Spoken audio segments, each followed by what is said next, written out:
नमस्कार मित्रों, मैं अभयराज कंसल एक बार फिर से हाजिर हूँ अपने मासिक करंट अफेयर्स के टॉपिक्स में।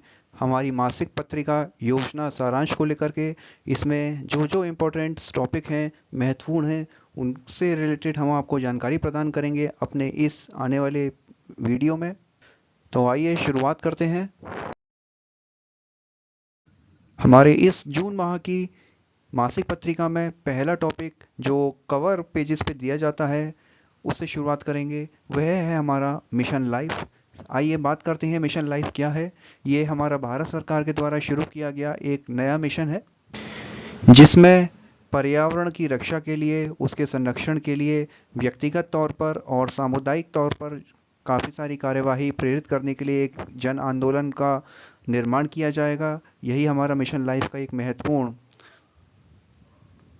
मकसद है। इसके माध्यम से ही हम अपने भिन्न भिन्न जो भी हमारे पर्यावरण से संबंधित उद्देश्य हैं उनको पूरा करेंगे। आइए समझते हैं इसकी शुरुआत कैसी हुई।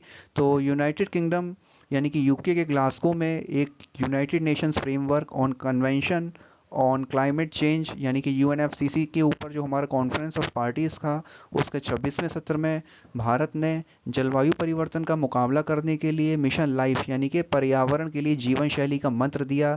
तो ये भारत सरकार के द्वारा शुरू किया गया एक मिशन है। तो भारत ने अपने राष्ट्रीय स्तर पर जो निर्धारित योगदान होते हैं उसमें भी मिशन लाइफ को शामिल कर लिया है और इस तरह के मिशन को शामिल करने वाला विश्व में हमारा भारत पहला देश है। अब बात करते हैं मिशन लाइफ विश्व के लिए आवश्यक क्यों है। जैसे कि हम लोग जानते हैं, पर्यावरण क्षय और जलवायु परिवर्तन समूची पृथ्वी के पारिस्थितिकी तंत्र और जनसंख्याओं को प्रभावित करता है।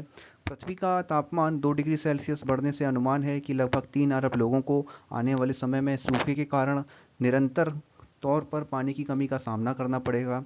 इसी प्रकार यदि हम में से प्रत्येक व्यक्ति ने तत्काल कार्रवाई नहीं की तो अनुमान है कि वर्ष 2050 तक हमारी जो भी वैश्विक अर्थव्यवस्था है उसके सकल घरेलू उत्पाद में यानी कि जो ग्लोबल जीडीपी है उसके उसमें 18% की कमी आ सकती है। तो इन सभी को दूर करने के लिए हमारे भारत के द्वारा एक मिशन लाइफ शुरू किया गया है। आगे हमें बताया क्या है मिशन लाइफ के उद्देश्य के बारे में। इसमें हम लोग मिशन लाइफ की जो भी दृष्टि होगी उसको मापनीय प्रभाव में बदला जाएगा, यानी कि हम जो भी इसमें से कार्य करेंगे उसको एक पैमाना लिया जाएगा कि हमने इतना कार्य कर लिया है। तो इस तरह से पहला हमारा पॉइंट होगा कि हमारे उद्देश्यों की को मापनीय प्रभाव में बदला जाएगा। दूसरे में मिशन लाइफ को 2022 से 27 के दौरान पर्यावरण की रक्षा और संरक्षण के लिए व्यक्तिगत और साथ ही साथ सामूहिक कार्यवाही के लिए कम से कम 1 अरब भारतीयों को और अन्य वैश्विक नागरिकों को जुटाने के उद्देश्य से तैयार किया गया है। भारत में सभी गांवों और शहरी स्थानीय निकायों में से कम 80% को 2028 तक पर्यावरण हितैषी बनाने का लक्ष्य रखा गया है। इसी के उद्देश्य से व्यक्तियों और समुदायों को एक ऐसी जीवन शैली अपनाने के लिए प्रेरित किया जाएगा जो प्रकृति के अनुकूल हो, प्रकृति को हानि पहुंचाने वाली ना हो। इस तरह की जीवन शैली अपनाने वाले लोगों को हम लोग प्रो प्लैनेट पीपल कहते हैं, यानी कि इस तरह के व्यक्ति या इस तरह के लोग जो ग्रह के प्रति सचेत होते हैं, अपने पृथ्वी ग्रह के प्रति सचेत हैं, इनको हम लोग प्रो प्लैनेट पीपल कहते हैं। उपरोक्त उपायों के द्वारा ही हमारे यहाँ भारत की जलवायु के प्रति व्यवहारिक प्रतिबद्धता दर्शाई गई है। इसके अलावा एक मिशन लाइफ स्थिरता की ओर 3 मुख्य बदलाव करने में हमारा ध्येय रहेगा। पहला होगा हमारा प्रथम चरण में मांग में परिवर्तन किया जाएगा, यानी कि जो विश्व भर में प्रत्येक व्यक्ति की अपनी दैनिक जीवन की सामान्य मांगें होती हैं, जो सामान्य डिमांड्स होती हैं, उसमें थोड़ा थोड़ा परिवर्तन लाया जाएगा, उसको पर्यावरण हितैषी बनाने का कार्य किया जाएगा। द्वितीय चरण होगा हमारा आपूर्ति में परिवर्तन। इसमें जो हमारी मांग में परिवर्तन आएगा उसी के अनुसार हमारी धीरे धीरे आपूर्ति में परिवर्तन होगा। जो हम लोग पहले महत्वपूर्ण रूप से ज़्यादातर प्लास्टिक के ऊपर निर्भर रहते थे, उसी के अनुसार हम अपने दिनचर्या को, अपनी मांगों को बदलेंगे। उसी के अनुसार हमारी जो भी आपूर्ति होगी, जो भी मैन्युफैक्चरिंग होगी, जो भी डिमांड्स होंगी वो चेंज होंगी। तो द्वितीय चरण में इस पे फोकस किया जाएगा। तृतीय चरण में आता है हमारा नीति में परिवर्तन, यानी कि हमारी जो कानून हैं, जो नीतियां हैं, उनमें धीरे धीरे परिवर्तन लाया जाएगा। साथ ही साथ जो भी हमारे इंसेंटिव्स हैं, जो भी प्रोत्साहन हैं, उनको इन नीतियों के अनुसार बढ़ावा दिया जाएगा, ताकि हमारा जो भी आगे आने वाले समय में डिमांड्स हैं, आपूर्ति हैं, उसमें पर्यावरण हितैषी कार्य हो सकें, और इसी के अनुसार उत्पादन में परिवर्तन करके प्रोत्साहन दिया जाए, प्रोत्साहन मिल सके। और भारत के पॉइंट ऑफ व्यू से ये काफ़ी चीज़ें बहुत ही आसान भी हैं। जैसे हमारी जो संस्कृति है वो काफ़ी पर्यावरण हितैषी भी है, हमारी पारंपरिक प्रथाओं पर आधारित भी है। जैसे कि आप और हम लोग जानते हैं कि हमारे जलवायु के अनुकूल काफ़ी सारे वास्तुशिल्प हैं। साथ ही साथ हम लोगों में हाथ धोने की आदत होती है, कपड़ों को धूप में सुखाया जाता है ताकि बिजली की खपत कम होती है। साथ ही साथ पेड़ पौधों पर भी आधारित हमारे खाद्य पदार्थों को वरीयता दी जाती है। इसी तरह की छोटी छोटी चीज़ हैं जिनको जिनको हम अपनी संस्कृति के अनुसार अगर फिर से करने का प्रयास करेंगे, तो हम लोग पर्यावरण की, अपनी आसपास के पारिस्थितिकी तंत्र की काफ़ी रक्षा कर सकते हैं, अपनी लाइफ में, अपने जीवन में परिवर्तन ला सकते हैं। इसी प्रकार की हमारे यहाँ काफ़ी पुराने समय से, पुरातन काल से काफ़ी अनूठी जल संचयन तकनीकें चली आ रही हैं। जैसे गुजरात और राजस्थान में हमारे सीढ़ीदार कुएं बनाए जाते हैं, तमिलनाडु में हमारे भूमिगत टंका बनाए जाते हैं जिन्हें हम टैंक के नाम से जानते हैं, राजस्थान के हमारे जोहड़ हैं, और सबसे इम्पोर्टेंट है जो बताया गया है इस मैगजीन में, जैसे नागालैंड की जाबो प्रणाली कहा जाता है। ये एक सीढ़ीदार पहाड़ियों पर तालाब जैसी संरचनाएं होती हैं, इसमें जल संचयन किया जाता है। तो एक इम्पोर्टेंट पॉइंट्स आया है जाबो प्रणाली का, तो आप इसको याद रखिएगा। इसी के प्रकार हमारे यहाँ जो पर्यावरण हितैषी परंपरा है, इसमें खाना पकाने में, परोसने के लिए हम लोग मिट्टी के बर्तनों का उपयोग करते हैं। और जैसे कि पत्तों के हम लोग दोने बनाते हैं, पत्तल पे हम लोग भोजन करते हैं, या फिर केले के पत्ते पे भोजन करते हैं। इसी के साथ मिट्टी के कुल्हड़ बनाए जाते हैं चाय पीने के लिए। तो ये सब चीज़ें बायोडिग्रेडेबल होती हैं, जो पर्यावरण हितैषी हैं, पारिस्थितिकी के अनुकूल हैं। तो इन सभी पारंपरिक चीज़ों का भी इस्तेमाल करके हम लोग अपने मिशन लाइफ को अ, सफल बना सकते हैं और अपने पारिस्थितिकी तंत्र की रक्षा कर सकते हैं। तो यही इस मिशन लाइफ का मेन उद्देश्य है, और यही हमारी सरकार के द्वारा शुरू किया गया है। अब चलते हैं अपने दूसरे टॉपिक की ओर। ओके फ्रेंड्स, हमारा अगला टॉपिक है आयुष। आयुष में है समग्र स्वास्थ्य, आरोग्य और जीवन का विज्ञान। देखते हैं इसमें क्या हमारे लिए इम्पोर्टेंट है। जैसा कि आप और हम लोग सब लोग जानते हैं कि आयुष का अर्थ होता है स्वास्थ्य देखभाल और चिकित्सा की पारंपरिक और गैर पारंपरिक पद्धतियाँ, जिसमें हम लोग आयुर्वेद को, योग, प्राकृतिक चिकित्सा को, यूनानी, सिद्ध, सोवा रिगपा और होम्योपैथी आदि को शामिल किया जाता है। तो ये हमारी शॉर्ट फॉर्म है इन सारी पद्धतियों की। ये हमारे जो प्राचीन विज्ञान है स्वास्थ्य से संबंधित, उनको सबको इकट्ठा करके जब हम लोग एक लाइन में लिखते हैं, तो हमारा एक छोटा सा ये शब्द बनाया गया है आयुष। तो आयुष में क्या क्या शामिल होता है, आपको ये सब याद रखना है।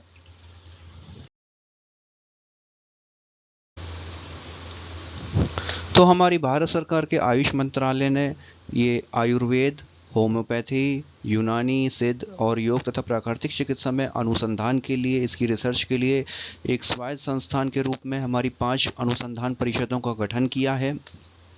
ये जो परिषदें हैं वे अनुसंधान का, यानी कि इससे पार्टिकुलर क्षेत्र में आयुर्वेद की परिषद आयुर्वेद के क्षेत्र में अनुसंधान करेगी, और होम्योपैथी की परिषद होम्योपैथी के क्षेत्र में। यही परिषदें अनुसंधान का कार्य पूरे भारत में करेंगी, वाह्य संस्थानों से और केंद्रीय या इकाइयों के माध्यम से, और विभिन्न विश्वविद्यालय को, अस्पतालों को, हॉस्पिटल्स को, संस्थानों को, इंस्टीट्यूट्स के सहयोगात्मक अध्ययनों के माध्यम से करवाएंगी। अनुसंधान की गतिविधियों में औषधीय जड़ी बूटी अनुसंधान आएगा, यानी कि जड़ी बूटी से संबंधित रिसर्च किया जाएगा। मेडिको इथनो वानस्पतिक सर्वेक्षण होंगे, फार्माकोग्नोसी होगी, टिश्यू कल्चर किया जाएगा, बायोटेक्नोलॉजी से संबंधित एक टर्म है। इसी के साथ दवा मानकीकरण होगा, जो भी हमारी दवाएं हैं जो आयुष के रिसर्च के द्वारा जो बनाई जाएंगी उसका मानकीकरण किया जाएगा।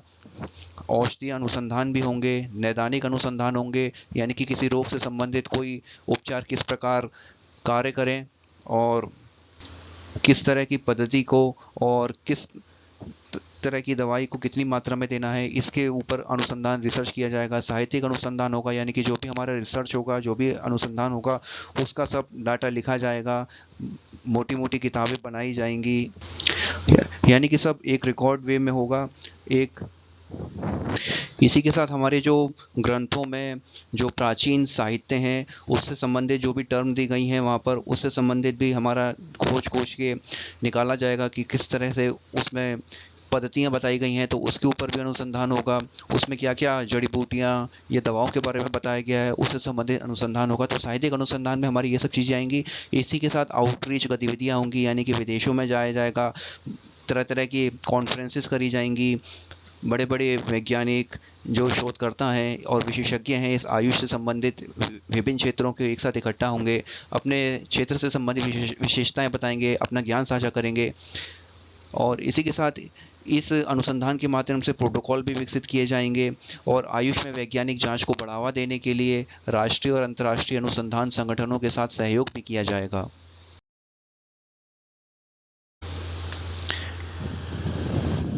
इसी के साथ हमारे एम्स दिल्ली के परिसर में centre for integrated medicine and research की स्थापना हमारे आयुष उत्कृष्टता कार्यक्रम केंद्र यानी कि सेंटर फॉर एक्सीलेंस प्रोग्राम के तहत की गई है, जहां देश में पहली बार हमारे योग पर उचित वैज्ञानिक अनुसंधान शुरू हो गया है। इसमें कार्डियोलॉजी, न्यूरोलॉजी, पल्मोनोलॉजी और स्त्री रोग विभागों से छोटी सफलताएं और मिडवे परिणाम अब जारी किए जा रहे हैं। यानी कि जो हमारी रिसर्च हुई है उसमें जो जो हमें परिणाम प्राप्त हुए हैं, कितनी सफलता मिल रही है, किस क्षेत्र में हमारे किस तरह का योगा यानी कि किस तरह की पद्धति कितनी सफलता हमें दे रही है, इसके परिणाम अब जारी किए जा रहे हैं। पहला ऐसा नहीं होता था। तो ये सफलता हमें मिल रही है धीरे धीरे। इन्हीं इसी के साथ इनका समूहों और अंतर्राष्ट्रीय चिकित्सा पत्रिकाओं द्वारा सत्यापन भी किया जा रहा है। यानी कि हमने जो भी अपनी छोटी छोटी रिसर्च के माध्यम से योग से संबंधित जो भी हमारे सफलताएं प्राप्त हो रही हैं, यानी कि जो भी हमें लाभ प्राप्त होता है उसका हमने सत्यापन भी करवाया है छोटे छोटे विभिन्न अंतर्राष्ट्रीय समूहों के माध्यम से, चिकित्सा संस्थानों के माध्यम से। तो ये सारा सत्यापन भी हो चुका है। और पारंपरिक चिकित्सा का विश्व का पहला और एकमात्र WHO यानी कि वर्ल्ड हेल्थ ऑर्गेनाइजेशन का global centre for traditional medicine यानी कि प्राचीनतम दवा से संबंधित एक सेंटर बनाया जा रहा है। वो भारत सरकार के समर्थन से गुजरात के जामनगर में स्थापित किया जा रहा है, जिसका उद्देश्य पारंपरिक चिकित्सा को मुख्य धारा की जो हमारी स्वास्थ्य सेवा है उससे जोड़ना है। साथ ही साथ साक्ष्य आधारित प्रथाएं सुनिश्चित करना है, यानी कि जो भी हमारा ग्रंथों में लिखा हुआ है, जो भी हमारा योग से हमें लाभ प्राप्त होता है उसका अनुसंधान के माध्यम से, साक्ष्य के माध्यम से, वो जो भी हमारी प्रथाएं हैं उसको सही ठहराया जा रहा है, इसको सुनिश्चित किया जा रहा है। साथ ही साथ पारंपरिक चिकित्सा सेवाओं की समग्र गुणवत्ता जो है उसकी क्वालिटी है और उसको पहुंच को बढ़ावा दिया जा रहा है।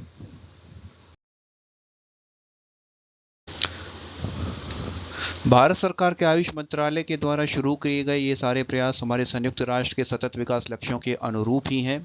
जैसे आयुष पोषण में, जैसे समग्र पोषण के लिए जो हमारी प्रधानमंत्री जी की व्यापक योजना है AHWC अभियान के माध्यम से शून्य भुखमरी जो हमारा SDG सस्टेनेबल डेवलपमेंट गोल 2 है उसको प्राप्त करने में महत्वपूर्ण भूमिका निभाई जा रही है, जिसके तहत हमारा आयुष मिनिस्ट्री आयुर्वेद, योग और अन्य जो भी आयुष पद्धतियाँ होती हैं उसके सिद्धांतों को, उसके प्रथाओं के माध्यम से हमारी किशोरियों, गर्भवती महिलाओं, साथ ही साथ स्तनपान कराने वाली माताओं के साथ साथ जो बच्चे हैं छोटे छोटे उनमें कुपोषण, एनीमिया दूर करने के लिए महिला और बाल विकास मंत्रालय के साथ समन्वय का किया जा रहा है। साथ ही आयुष हमारे स्वास्थ्य सेवा, राष्ट्रीय आयुष मिशन, एकीकृत स्वास्थ्य कार्यक्रम और AHWC के माध्यम से भी हमारे अच्छे स्वास्थ्य और कल्याण के लिए जो सस्टेनेबल डेवलपमेंट गोल 3 है उसको कम करने के लिए और असमानताओं को कम करने के लिए, यानी कि SDG 10 सस्टेनेबल डेवलपमेंट गोल 10 को भी कम करने के लिए भी इसकी दिशाओं में काम किया जा रहा है। साथ ही स्वास्थ्य, समानता और सामर्थ्य से अधिक खर्च पर भी नज़र रखी जा रही है। यानी कि जो हमारी जो गरीब व्यक्ति हैं उनको स्वास्थ्य लाभ अधिक दिया जा रहा है, जैसे हमारा अमीर व्यक्ति जिस मानक से जितना अधिक खर्च कर लेता है उतना हमारा गरीब व्यक्ति नहीं कर पाता है। तो ये जो असमानता है इसको भी कम करने का प्रयास किया जा रहा है, गरीब और अमीर की खाई को कम करने का प्रयास किया जा रहा है हमारे आयुष मंत्रालय के द्वारा। साथ ही साथ जो हमारा मध्यम वर्ग है, छोटा गरीब वर्ग है, वो सामर्थ्य से अधिक खर्च भी ना करे, उसको ज़्यादा से ज़्यादा सुविधाएं सरकार की तरफ से मुहैया कराई जाए, इस पर भी आयुष मंत्रालय के द्वारा नज़र रखी जा रही है।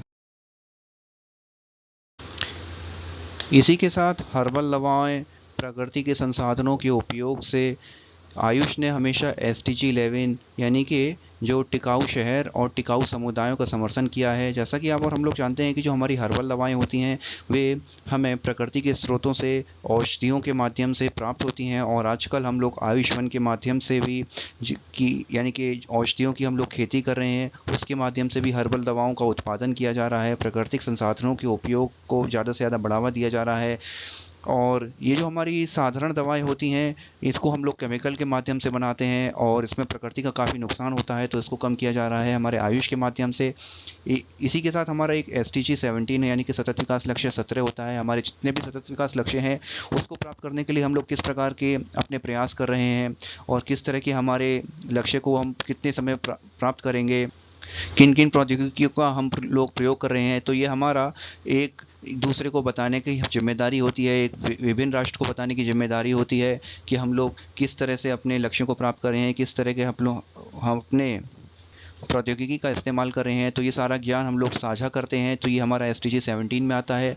इसीलिए यहाँ पर हमारे आयुष मंत्रालय ने इसके माध्यम से विभिन्न स्वास्थ्य प्रणालियाँ जो भी होती हैं हमारी आयुष की प्रणालियाँ हैं, जैसा कि हम लोग अपने शुरू में ही बताया था, आयुर्वेद, होम्योपैथिक इत्यादि, उसके बीच साझेदारी हो रही है। और जो भी हमारा अनुसंधान के माध्यम से ज्ञान और विशेषज्ञता है उसका आदान प्रदान किया जा रहा है अपने पूरे भारत में, विश्व में इसके ज्ञान को एक दूसरे को बांटा जा रहा है। इसी के साथ स्वास्थ्य सेवाओं की जो गुणवत्ता है उसको बढ़ाया जा रहा है और स्वास्थ्य में जो भी पहुंच है उसमें सुधार किया जा रहा है। तो ये जो भी प्रयास है हमारे आयुष मंत्रालय के, उसके माध्यम से हमारी गुणवत्ता में और स्वास्थ्य में पहुंच में भी सुधार में तक पहुंचने में मदद मिल रही है। तो ये तो रहा ये वाला आर्टिकल। अब हम लोग बात करेंगे अब अपने नेक्स्ट आर्टिकल की।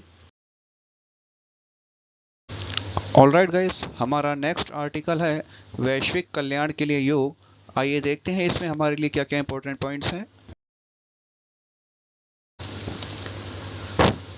विश्व स्तर पर जनसंख्या के एक महत्वपूर्ण अनुपात को प्रभावित करने वाले प्रेरक मुद्दे होते हैं तनाव और चिंता।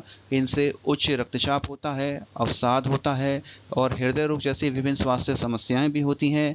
अध्ययनों से यह भी पता चला है कि जो योग है उसके अभ्यास से, उसको करने से जो तनाव हार्मोन होता है जिसे हम कार्टिसोल के नाम से जाते हैं, उस कार्टिसोल के स्तर को कम करने में काफ़ी मदद मिलती है, साथ ही साथ जिससे तनाव और चिंता के स्तर में कमी आती है।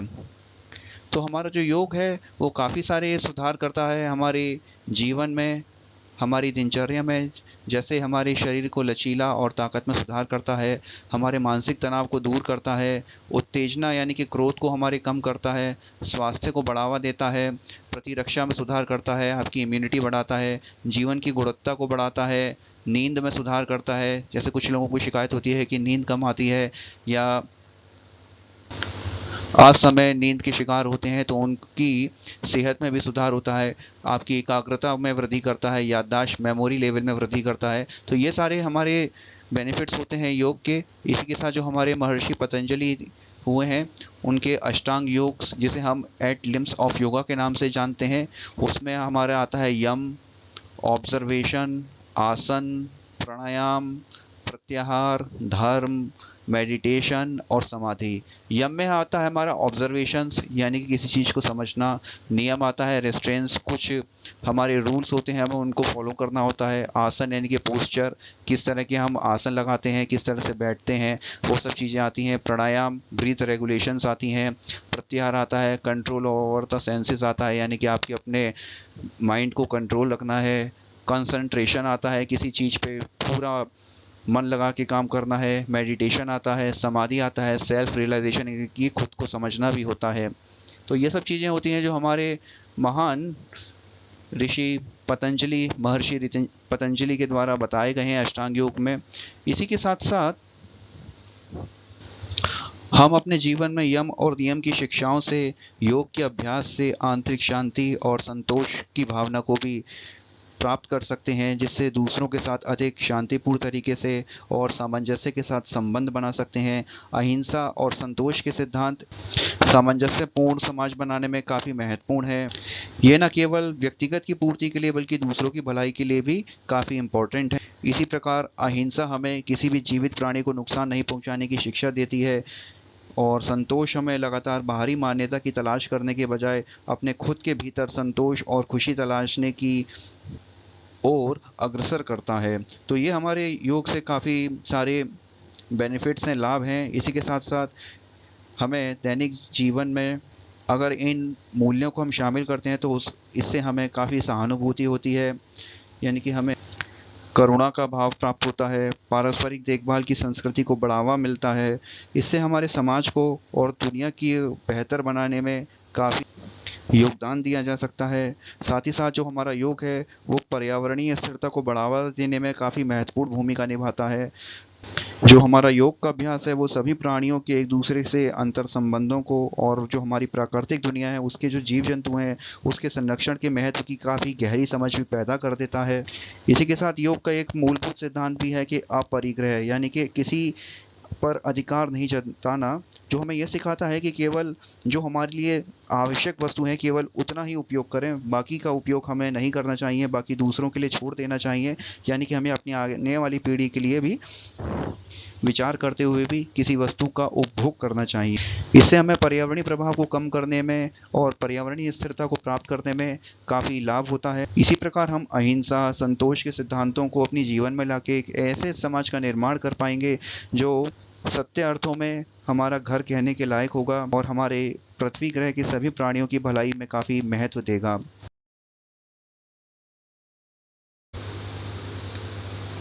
योग के सबसे लोकप्रिय रूपों में से एक होता है हठ योग, जो अभ्यास में भौतिक शारीरिक पहलुओं पर ज़्यादा केंद्रित है। इसमें षटकर्म आता है, योगासन आता है, प्राणायाम आता है, मुद्रा आता है, बंध आता है, मेडिटेशन जैसी विभिन्न प्रथाएं शामिल की जाती हैं। इन प्रथाओं को दिनचर्या में शामिल करने से कई सारे स्वास्थ्य लाभ होते हैं और हमारे समग्र कल्याण में सुधार होता है।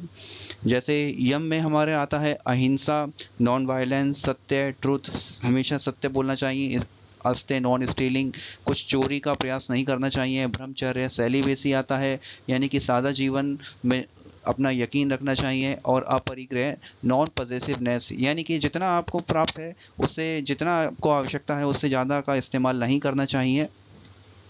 और नियम आता है हमारा शौच, क्लीननेस, यानी कि आपको स्नान समय समय पर करते रहना है। संतोष, यानी कि खुद को किसी आकर्षण के साथ बांधना नहीं है, यानी कि जो आपको प्राप्त है आपको उसी में से अपना काम चलाना चाहिए। तब, यानी कि ऑस्टेरिटी, यानी कि आपको कुछ भी कार्य करने के लिए पूरे अच्छे से कर्म करना चाहिए, पूरे लगन के साथ कर्म करना चाहिए। स्वाध्याय, यानी कि सेल्फ स्टडी, देखते रहना चाहिए आपने जो कर्म किया है वो क्या है, किस तरह का कर्म है, अच्छा कर्म है, बुरा कर्म है, या जो आप विचार कर रहे हैं वो अच्छा है या बुरा है, आपके क्या आपके जीवन में क्या क्या चल रहा है, ये सब अध्याय करते रहना चाहिए। और ईश्वर प्राणिधान, यानी कि सरेंडर टू डिवाइन, यानी कि इस परमेश्वर पे हमेशा सदैव विश्वास होना चाहिए। जो हो रहा है, अच्छा हो रहा है, बुरा हो रहा है, मान के चलना चाहिए, ये सब परमेश्वर की इच्छा है। तो ये हमारे यम और नियम, दो नियम को अपने अच्छे जीवन में हम योग के माध्यम से अगर अपने जीवन में उतारते हैं तो हमारे जीवन में काफ़ी सुधार होता है। विभिन्न रोगों, विशेष रूप से स्ट्रोक, यानी कि आघात, या जिसको हम लोग अपनी साधारण बोलचाल भाषा में दौरे के नाम से जानते हैं, और कैंसर, उच्च रक्तचाप, मधुमेह जैसे अन्य काफ़ी गैर संचारी रोग होते हैं, उन पर योग की प्रभावशीलता का मूल्यांकन करने के लिए काफ़ी सारे शोध किए गए हैं। कई अध्ययनों में, यानी कि रिसर्च में पाया गया है कि इन स्थितियों के लिए, जो भी ये सारे हमारे गैर संचारी रोग हैं, इन स्थितियों के लिए योग हमारी पारंपरिक चिकित्सा उपचार के लिए एक प्रभावी पूरक उपचार है। यानी कि काफ़ी अच्छे हमारी इसको फ़ायदा मिलता है इसके उपचार में। ये पारंपरिक चिकित्सा का एक रूप ही है। और इसी की महत्व को समझते हुए एक हमारे संयुक्त राष्ट्र ने इस योग को स्वास्थ्य और कल्याण को बढ़ावा देने के लिए हमारे जीवन में एक मूल्यवान उपकरण के रूप में मान्यता देती है, और इसके लाभों का ज्ञान समस्त विश्व को बताने के लिए 21 जून की तारीख को, साल में 21 जून की तारीख को अंतर्राष्ट्रीय योग दिवस के रूप में अब मनाने का फैसला किया गया है। ऑलराइट गाइस, हमारा नेक्स्ट आर्टिकल है बेहतर मानसिक स्वास्थ्य में मेडिटेशन की भूमिका।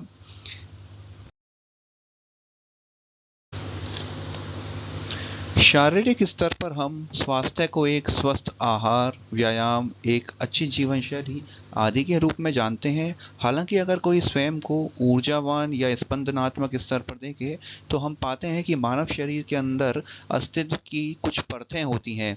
हम इन परतों को कोश या आवरण या कवर कहते हैं।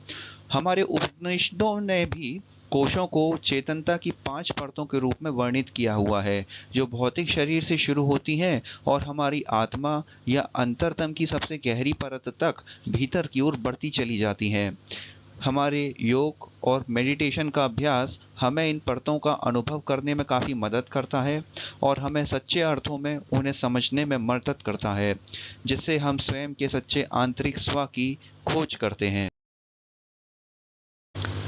यह 5 कोश इस प्रकार होते हैं। पहला होता है अन्नमय कोश, यानी कि आहार। यह सबसे बाहरी कोश होता है, भौतिक शरीर के भरण पोषण का ख्याल यही रखता है। दूसरा कोश होता है प्राणमय कोश या ऊर्जा कोश।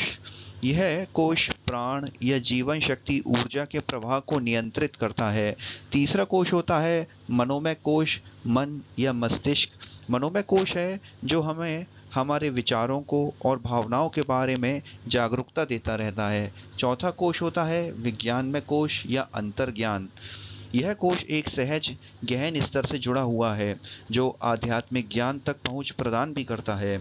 और पांचवा कोश होता है आनंदमय कोश, यानी कि आनंद का कोश। यह सबसे गहरी परत होती है और हमारे शास्त्र इसे सच्चे आंतरिक स्व के रूप में संदर्भित करते हैं, जो हमें परम आनंद और प्रेम प्रदान करता है।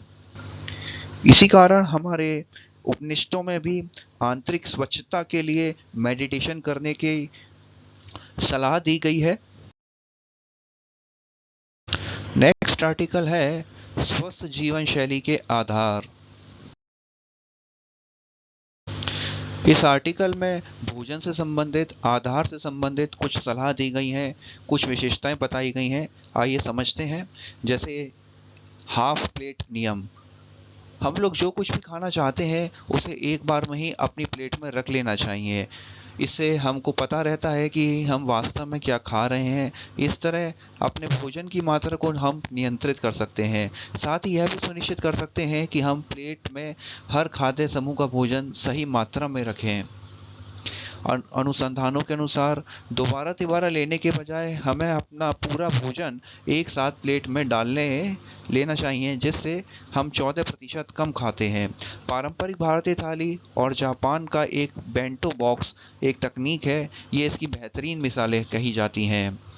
इस नियम के अनुसार हमारी आधी प्लेट में सब्जियां होनी चाहिए और अन्य खाद्य समूह का भोजन हमारी बाकी की आधी प्लेट में होना चाहिए।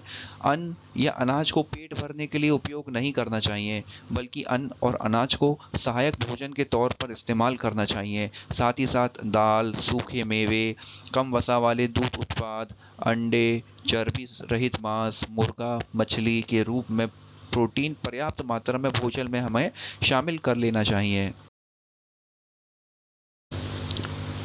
संक्षेप में कहा जाए तो हाफ प्लेट नियम को अपनाने के लिए हमें चीनी कम से कम लेनी चाहिए, अन्न थोड़ा कम कर देना चाहिए, अनाज को आधा कर देना चाहिए और सब्जियों का भरपूर सेवन करना चाहिए। इसके अलावा हमें दालों का, डेयरी उत्पाद, मांस के जरिए प्रोटीन का, सूखे मेवों का, बीजों के माध्यम से अच्छी वसा का पर्याप्त मात्रा में अपने भोजन में शामिल कर देना चाहिए। आप जो कुछ भी खाना चाहते हैं उसे एक बार में ही हमें अपनी प्लेट में रख लेना चाहिए। भरी हुई प्लेट को देखने से भी हमें संतुष्टि का एहसास होता है। दरअसल हम अपनी आंखों से भी खाते हैं। एक जापानी कहावत है, हारा हचीबू। इसका पालन करते हुए पेट 80% भरने तक खाया जाता है। इस रणनीति को 100 साल तक जीने वाले जापानियों की दीर्घायु का रहस्य समझा जाता है। अब बताया गया है भोजन किस प्रकार खाना चाहिए। धीरे धीरे खाने के कई फायदे होते हैं। जैसे पाचन प्रक्रिया की शुरुआत वास्तव में मुंह में ही होती है, इसलिए धीरे धीरे और अच्छी तरह चबाने से पाचन में सुधार होता है। पेट को संतुष्टि स्तर तक पहुंचने में लगभग 20 मिनट लग जाते हैं, और धीरे धीरे चबाने से हमारे पेट को यह समय मिल जाता है। साथ ही साथ हमारे जो भूख के हार्मोन होते हैं वो दब जाते हैं, और पेट खुद के भरने का संदेश देने लगता है। इससे हम ज़्यादा खाने से बच जाते हैं। अन्न और अनाज को भोजन की शुरुआत में खाने से हमें बचना चाहिए। ऐसा नहीं किया तो संभावना है कि हम इन्हें बड़ी मात्रा में खा लेंगे। भोजन की शुरुआत थोड़े सूप के साथ, सलाद और सब्जियों से करनी चाहिए, और अनाज को भोजन के अंत में लेना चाहिए, ताकि अनाज को हम थोड़ा कम खा सकें। इससे हम अन्न और अनाज को उस सीमा के अंदर ही लेंगे, और उस सीमा में लेने में ही हमें मदद मिलेगी जिसे हमने निर्धारित किया हुआ है।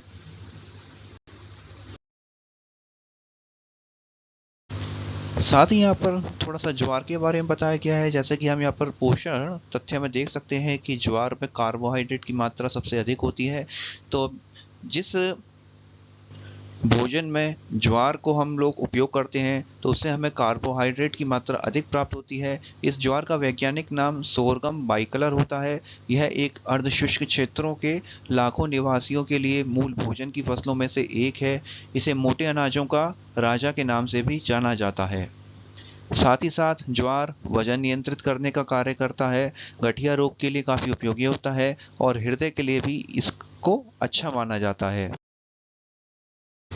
नेक्स्ट आर्टिकल है हमारा, भारत में सीधे लाभ हस्तांतरण योजना, डीबीटी, यानी कि डायरेक्ट बेनिफिट ट्रांसफ़र, जो एक वैश्विक रोल मॉडल बन गया है। जैसा कि हम लोग जानते हैं कि पुट्टास्वामी बनाम भारत सरकार 2017 के बाद में व्यवस्था दी गई थी कि मूल अधिकारों अनुच्छेद 21 के अंतर्गत सम्मानित ढंग से आजीविका पाने का अधिकार राज्य नीति के निर्देशक सिद्धांतों के तहत उपलब्ध प्रावधानों से साधारण जनता को प्राप्त होगा, जिनके अनुसार सरकार लोगों को सम्मानपूर्वक जीवन बसर करने के अवसर मुहैया कराने का अपना दायित्व निभाएगी और निभाती भी है। इसे देखते हुए डीबीटी यानी कि डायरेक्ट बेनिफिट ट्रांसफ़र अनुच्छेद 21 को और अधिक प्रभावी और व्यवहारिक बनाता है, तथा सरकार के द्वारा चलाई जा रही योजनाओं को ज़्यादा कारगर ढंग से जनता के बीच में लागू करने में सहायता देता है, जिससे साधारण लोगों को उनकी आय, अवसर, संसाधनों की असमानता की समस्या से बचाया जाता है। उनके स्वास्थ्य और शक्ति को बढ़ाने का ख्याल भी रखा जाता है। ज़रूरतमंद लोगों को काम का अधिकार दिया जाता है, और सरकारी सहायता की सुनिश्चित व्यवस्था भी करी जाती है। इस प्रकार राज्य के नीति निर्देशक सिद्धांतों के सभी पहलुओं पर समुचित ख्याल रखा जाता है इस डायरेक्ट बेनिफिट ट्रांसफ़र के द्वारा।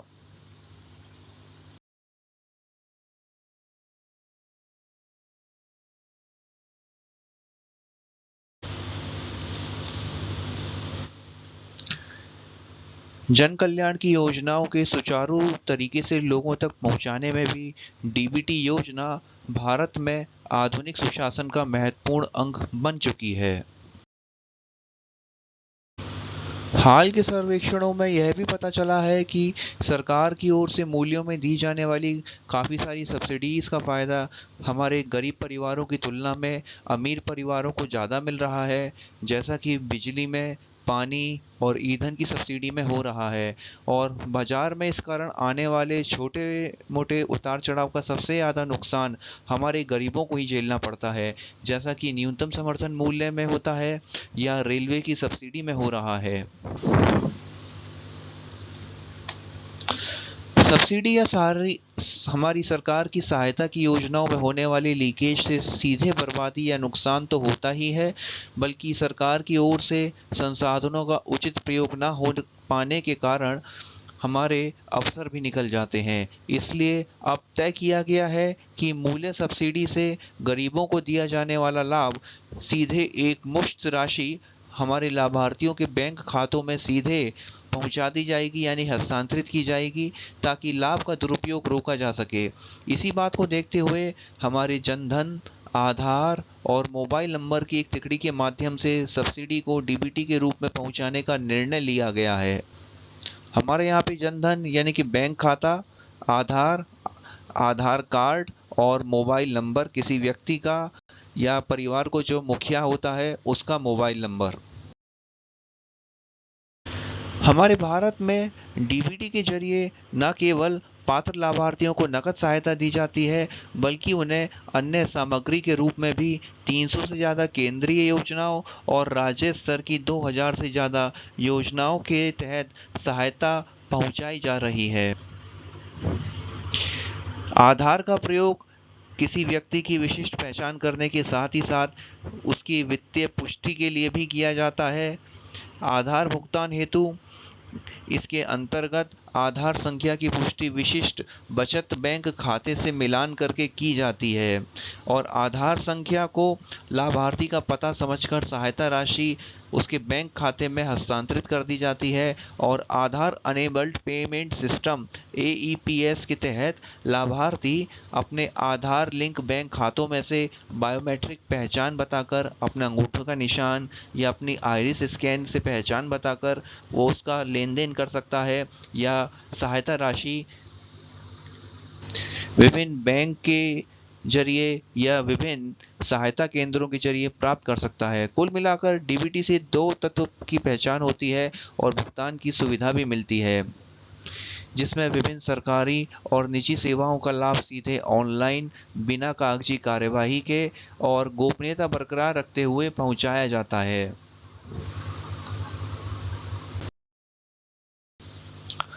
हमारी जो अभी थोड़ी देर पहले हमने बात करी थी कि भारत में डीबीटी के जरिए पात्र लाभार्थियों को नकद सहायता भी दी जाती है और सामग्री के रूप में भी। उसमें से कुछ उदाहरण जैसे नकद सहायता के लोकप्रिय कार्यक्रम में हमारे होते हैं प्रधानमंत्री किसान सम्मान निधि, वृद्धजनों, दिव्यांगजनों, विधवाओं के लिए राष्ट्रीय सामाजिक सहायता कार्यक्रम के तहत पेंशन योजनाएं, जरूरतमंद लोगों के लिए छात्रवृत्ति की योजनाएं और सामग्री के रूप में सहायता होती हैं जैसे हमारी उर्वरक सब्सिडी, अनाज सहायता, सार्वजनिक वितरण प्रणाली, स्कूली बच्चों के दोपहर का भोजन जिसमें जैसे पीएम पोषण, प्रधानमंत्री पोषण शक्ति निर्माण, मिड डे मील इत्यादि।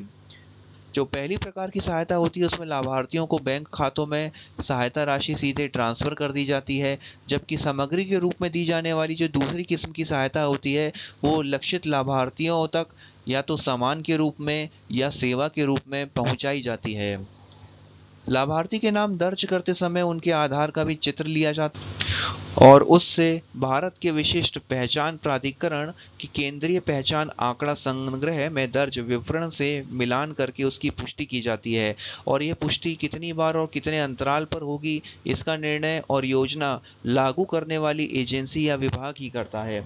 तो मुख्य ध्यान इस बात का ही रखा जाता है कि इलेक्ट्रॉनिक आईडी या आधार कार्ड को लाभार्थी की सही पहचान का माध्यम बनाया जाए और इसी से उसका प्रमाणन भी किया जाता है। पारदर्शिता बढ़ाने की दिशा में प्रभावी होने के कारण ही हमारी डीबीटी डायरेक्ट बेनिफिट ट्रांसफर को G20 की भ्रष्टाचार रोधी कार्य समूह की बैठक में भी प्रस्तुत किया गया है। जैसा कि आप और हम लोग जानते हैं कि G20 का आयोजन भारत में होने वाला है, तो उससे संबंधित जो भी बैठकें हो रही हैं भारत में हो रही हैं, उन्हीं में से एक बैठक में भ्रष्टाचार रोधी कार्य समूह की बैठक हुई थी, उसमें डीबीटी का प्रस्तुतिकरण किया गया था। यह हमारे लिए और संपूर्ण भारतवासियों के लिए काफ़ी गर्व की बात है। ऑल राइट गाइस, हमारा नेक्स्ट टॉपिक है अपरिग्रह गांधीवादी विचार। यह हमारा पूरा टॉपिक गांधी जी के ऊपर है। जैसा कि एक समय का किस्सा है, गांधी जी 1930 में जब यरवदा केंद्रीय कारागार में थे तब उनके आश्रमवासी प्रार्थना के बाद गांधी जी के दैनिक प्रवचनों को याद करते थे। इसलिए उनके आग्रह पर ही गांधी जी ने सत्याग्रह आश्रम को काफ़ी सारे साप्ताहिक पत्र लिखे। इन पत्रों में आश्रम के जो भी प्रमुख अनुष्ठान थे उनके अनुपालन की सरसरी परख रहती थी, जिसे 11 प्रतिज्ञाओं के रूप में जाना जाता है। इन प्रतिज्ञाओं में गांधीवादी विचार और दर्शन समाहित रहते थे। यह है सत्य, अहिंसा, ब्रह्मचर्य, शुद्धता, स्वार्थ पर नियंत्रण, अस्तेय, अपरिग्रह, निर्भयता, अस्पृश्यता का उन्मूलन, रोटी के लिए श्रम, सहिष्णुता यानी कि धर्मों की समानता और स्वदेशी को अपनाना। इनमें से काफ़ी सारे शब्दों के बारे में हम थोड़ा गहराई से पहले जान चुके हैं, लेकिन फिर भी एक का शब्द है जो इसमें बताए गए हैं, जैसे अपरिग्रह। अपरिग्रह जो शब्द है वह गैर चोरी से जुड़ा हुआ है। परिग्रह का तात्पर्य होता है भविष्य के लिए प्रावधान, यानी कि भविष्य के लिए बचा के रखना। यदि प्रत्येक व्यक्ति अपने पास केवल वही रखता है जिसकी उसे आवश्यकता है, तो कोई भी अभावग्रस्त व्यक्ति नहीं होगा और सभी लोग संतोष में रहेंगे। यानी कि यह सिद्धांत हमें अपनी आने वाली पीढ़ी के लिए कुछ छोड़ के जाने के लिए, पर्यावरण की रक्षा करने के लिए, केवल उतना ही उपभोग करने के लिए जितनी आवश्यकता है, इसके लिए हमें मार्गदर्शन दिखाता है। अपरिग्रह एक ऐसा सिद्धांत है जो विचारों पर भी लागू होता है। मनुष्य अपने मस्तिष्क को व्यर्थ के ज्ञान से क्यों भरता रहे? जिस चीज की जरूरत ही नहीं है उसे हासिल करने की आदत मस्तिष्क पर भी बोझ बन जाती है और पर्यावरण पर भी बोझ बन जाती है। इसका तात्पर्य यह भी बन सकता है कि जिस चीज़ की हमारे जीवन में आवश्यकता नहीं है आने, या जिस चीज़ को हमारे जीवन में नहीं होना चाहिए, उसको पाने की लालसा नहीं होनी चाहिए। गांधी जी के अनुसार ही संकल्प का भी अर्थ है दृढ़ निश्चय। यह दृढ़ निश्चय हमें प्रलोभनों के खिलाफ भी मदद करता रहता है। जो दृढ़ संकल्प होता है, यदि असुविधा के सामने झुक जाता है, यानी कि किसी कारणवश, किसी छोटी मोटी बात के लिए अगर आप संकल्प को तोड़ देते हैं, आपने संकल्प रखा सुबह कि आज तला हुआ भोजन नहीं करेंगे और रात को आप उसी दृढ़ संकल्प को तोड़ देते हैं, तो ऐसे असुविधा के सामने झुकने का वो दृढ़ संकल्प नहीं कहलाता है, उसका कोई मूल्य नहीं होता। जिस प्रकार अहिंसा का पालन जो होता है वो बलवान व्यक्ति ही कर सकता है, क्योंकि वही उसको महान बनाता है। कायर व्यक्ति अहिंसा का पालन नहीं कर सकता, क्योंकि कायर तो सामने वाले कोई अगर पहलवान व्यक्ति उसके सामने आ जाता है, वो तो फिर कायरता दिखाएगा ही, वो तो अहिंसा की विनती करेगा ही। लेकिन अगर बलवान व्यक्ति है, सामने वाला पहलवान है, उससे भी बड़ा बलवान व्यक्ति है, और वो उसके सामने अहिंसा की बात करता है ना कि हिंसा की, तो वो ज़्यादा महान बन जाता है। यही अहिंसा का सिद्धांत है। इसी प्रकार संकल्प की भी शक्ति का लक्षण है, दुर्बलता का नहीं होता है। गांधी जी इन प्रतिज्ञाओं के साथ ही जीते रहे। वास्तव में गांधी जी स्वयं पर काफ़ी सारे प्रयोग करके इन निष्कर्षों पर पहुंचे हैं। इसलिए गांधी जी की आत्मकथा को भी हम लोग सत्य के साथ मेरे प्रयोग के नाम से जानते हैं। एक बार का किस्सा है, अपने प्रवास के दौरान अंग्रेजों द्वारा स्थानीय भारतीयों के प्रति गांधी जी भेदभावपूर्ण व्यवहार को देखकर काफ़ी परेशान हुए। इसी प्रकार गांधी जी ने भी स्वयं बहुत अपमान का सामना किया हुआ था। गांधी जी के जीवन का एक महत्वपूर्ण मोड़ पीटर मैरिट्सबर्ग रेलवे स्टेशन पर हुआ, जहां गांधी जी को प्रथम श्रेणी का वैध टिकट होने के बावजूद प्रथम श्रेणी के डिब्बे से बाहर निकाल दिया गया था। कारण यह था कि गांधी जी का रंग गोरा नहीं था। इस अपमान और इस तिरस्कार ने गांधी जी को काफ़ी आहत किया। गांधी जी उस भीषण ठंड में रात में वहीं बैठे रहे। उनके दिमाग में बस यही चलता रहा कि क्या उन्हें यात्रा अपनी जारी रखनी चाहिए या वापस दक्षिण अफ्रीका से भारत लौट आना चाहिए। मोहनदास करमचंद गांधी जी की कायापलट की वो रात बनी और गांधी जी में जिम्मेदारी की भावना प्रबल हुई। गांधी जी ने कुछ और अपमानजनक घटनाओं को झेला, लेकिन साहस जुटाया। समय के साथ गांधी जी स्थानीय भारतीयों को एक साथ लाने में सफल हुए, एक संघ बनाने में सफल हुए, और 22 अगस्त 1894 को रंग पूर्वाग्रह यानी कि रंग भेदभाव के खिलाफ लड़ने के लिए एक नेटल इंडियन कांग्रेस की स्थापना की। और इसके आगे का सफ़र आप और हम तो अच्छी तरह जानते ही हैं। चलते हैं अपने नेक्स्ट टॉपिक की ओर। नेक्स्ट हमारा आर्टिकल है जिसमें एक सूचना दी गई है, जैसे स्वास्थ्य और कल्याण की प्रेरक कहानियाँ पुस्तक से मेरे प्रिय साथी नागरिकों। जैसा कि हम लोग जानते हैं कि मन की बात कार्यक्रम की पिछली 100 कड़ियाँ पूरी हो चुकी हैं। इन्हीं 100 कड़ियों के दौरान प्रधानमंत्री जी ने देश भर के 700 से अधिक ऐसे लोगों की काफ़ी सारी दिलचस्प कहानियों को लगातार साझा किया है, जिन्होंने कुछ नया काम करा है, बदलाव लाने की कोशिश की है। साथ ही साथ वे साधारण लोग जिन्होंने कठिन स्थितियों में भी खुद को संभालने और दृढ़ संकल्प के द्वारा उठाए गए छोटे छोटे कदमों की शक्ति को उजागर किया है और नागरिकों को बेहतर भविष्य के लिए काम करने के लिए प्रोत्साहित किया है। इन्हीं व्यक्तियों की कहानियों का एक संग्रह बनाया गया है पुस्तक में, जिसका नाम दिया गया है माय डियर फेलो सिटीजन्स। इस पुस्तक का विमोचन उपराष्ट्रपति श्री जगदीप धनखड़ जी ने किया है और इस पुस्तक को सूचना और प्रसारण मंत्रालय द्वारा प्रकाशित किया गया है। इस पुस्तक में इन्हीं साधारण व्यक्तियों की, जिन्होंने काफ़ी सारे दृढ़ संकल्प के साथ कार्य किए हैं, उनकी कहानियाँ दी गई हैं। तो हम लोगों के पॉइंट ऑफ व्यू से इस पुस्तक का नाम इम्पोर्टेंट है और विमोचन किस लिए किया गया है और किसके ऊपर पुस्तक का है और कौन इसका प्रकाशक है, इसको याद रखना है। ज़्यादा कहानियों में अगर आप जानना चाहें तो इसका लिंक आपको डिस्क्रिप्शन में मिल जाएगा, आप वहाँ से जाके इन कहानियों को पढ़ सकते हैं और मोटिवेट हो सकते हैं। चलते हैं नेक्स्ट टॉपिक पर। जैसा कि आप और हम लोग सभी जानते हैं कि G20 की अध्यक्षता इस वर्ष भारत के पास है, जिसमें काफ़ी सारे सत्र अलग अलग विषयों पे अलग अलग विभागों द्वारा आयोजित किए जा रहे हैं। उसमें से एक विभाग स्वास्थ्य और आयुष के सहयोग से स्वास्थ्य पर भी किया जा रहा है, जिसमें कि हमारा पहला सत्र था first health working group meeting of G20, जो हमारी तिरुवनंतपुरम में हुई है, केरला में 18 से 20 जनवरी 2023 को। भारत की G20 की अध्यक्षता ने स्वास्थ्य क्षेत्र में 3 प्राथमिकताओं की पहचान की है, अर्थात स्वास्थ्य आपात स्थिति से निपटने के लिए तैयारी और रोकथाम, फार्मास्यूटिकल क्षेत्र में सहयोग को मजबूत करना, डिजिटल स्वास्थ्य नवाचार और समाधान। सभी राष्ट्रों ने इन 3 स्वास्थ्य प्राथमिकताओं को स्थापित करने के लिए भारत की अध्यक्षता की काफ़ी सराहना की। ये रेखांकित भी किया गया है कि महामारी ने हमारी स्वास्थ्य प्रणालियों को मजबूत करने का अवसर भी दिया है और आज आवश्यकता सार्वभौमिक स्वास्थ्य कवरेज सुनिश्चित करने के प्रयासों में तेजी लाने की है। G20 हेल्थ ट्रैक के तहत विभिन्न सत्र और विचार विमर्श आयोजित किए जा रहे हैं।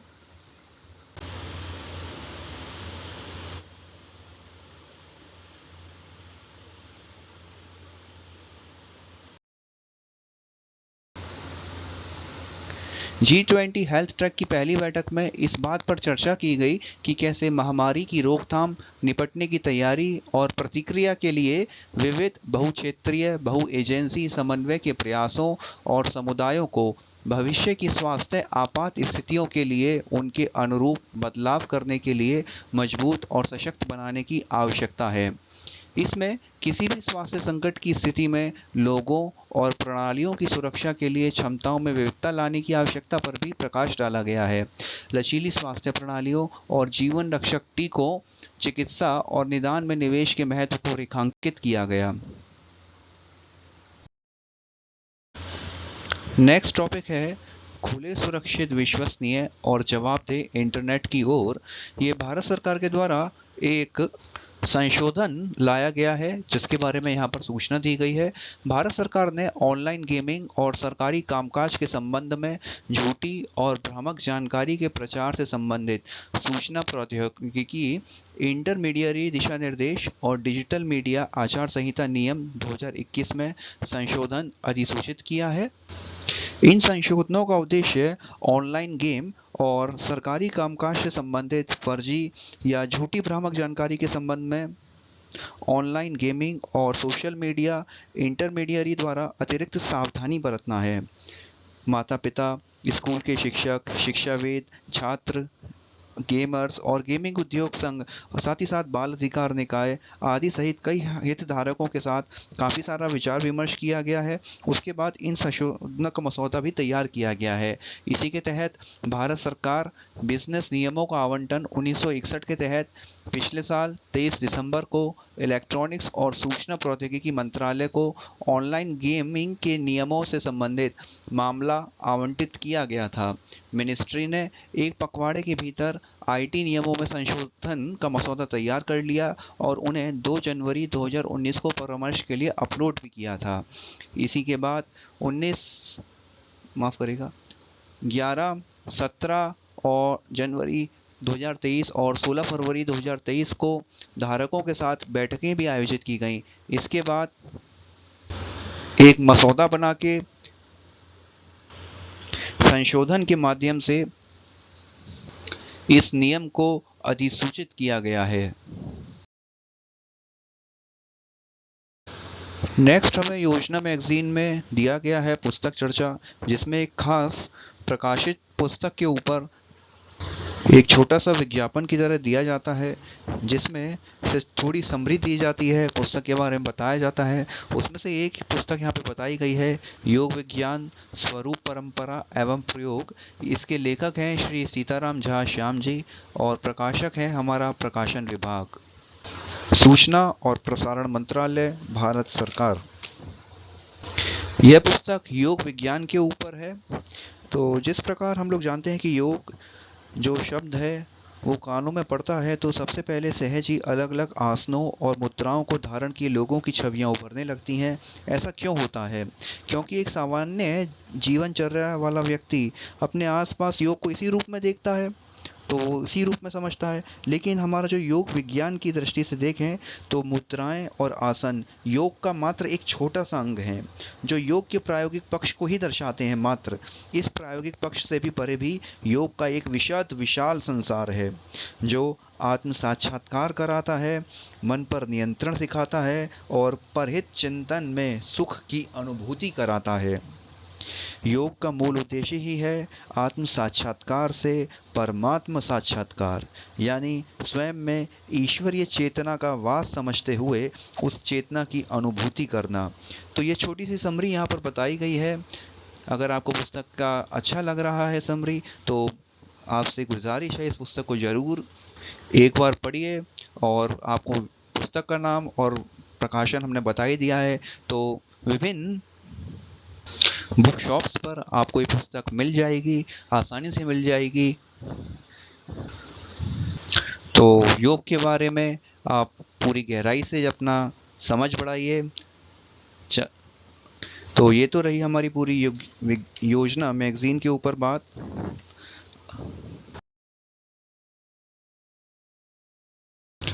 तो मेरा ये बनाया गया लेक्चर योजना मैगजीन पर हमारे छात्र बंधुओं को, भाइयों को, शिक्षक गणों को कैसा लगा, कमेंट करके ज़रूर बताइए। और क्या क्या एक्सपेक्टेशंस और रख रहे हैं इसके बारे में भी मेरे को बताइए, क्या चाह रहे हैं और मैं इसमें